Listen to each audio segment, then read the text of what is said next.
People with bruised hearts often gravitate toward one another. Sometimes they join together, and without even knowing it, they help each other heal. Occasionally, they form an unbreakable team. And John and I were two of those lucky people who did form an inseparable team. We met in our early 30s, and gradually we trusted each other with our stories. And his was a story of unimaginable sadness. He had lost his 3 children in a tragic fire, and then his marriage fell apart. He went from being one of 5 to 1.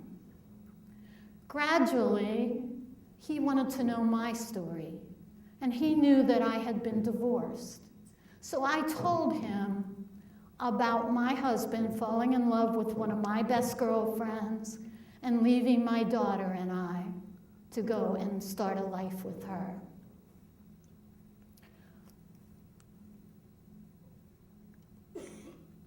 As we got to know each other, and he started to drive 90 miles to my house, I decided that I would move to Chester County and start a new life up here.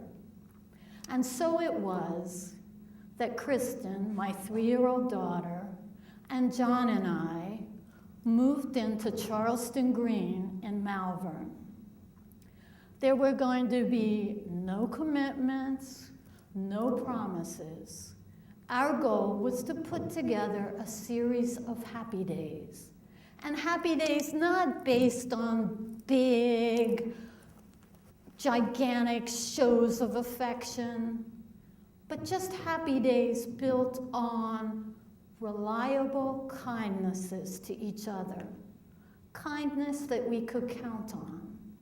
A nest that we would be happy to land in. So there's one story that I still remember fondly from 40 years ago. John was working night shift at the post office. I was teaching at Beverly Hills in Upper Darby, and Kristen was attending Little People in Malvern.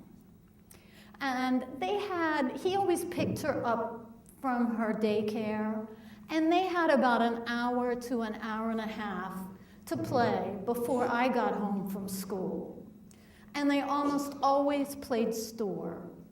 John would set up these bricks and walls around the condo, and he would put things from the house on them. And Kristen would take her little cart and her homemade money, and she would put what she wanted in the cart and buy it. They chattered the entire time.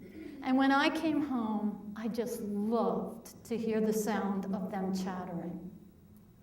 But one day, I came home and there was no ka-ching of the cash register, and there was no talking, no chattering at all.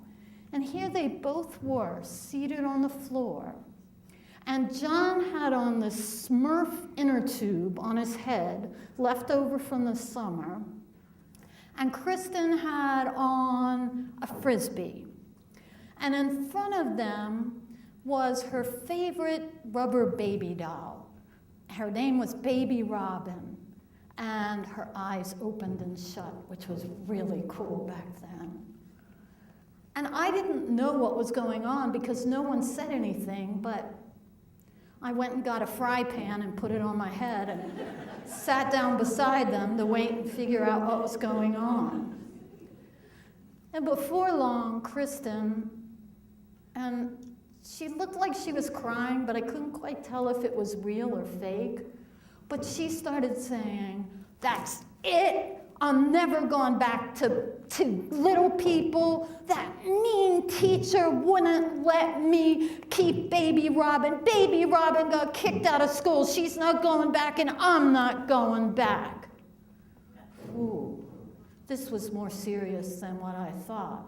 She had taken that doll to school with her for 1.5 years. But sure enough, John had gotten called into the office and baby Robin had gotten kicked out. It seemed that she took up a little bit too much cubby space, and Kristen wasn't being great about putting her back after nap time. So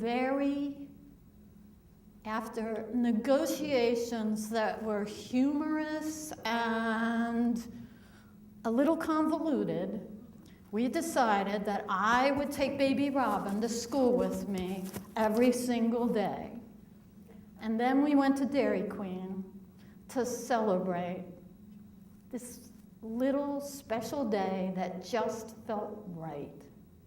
So very slowly, one kindness, one story, one day.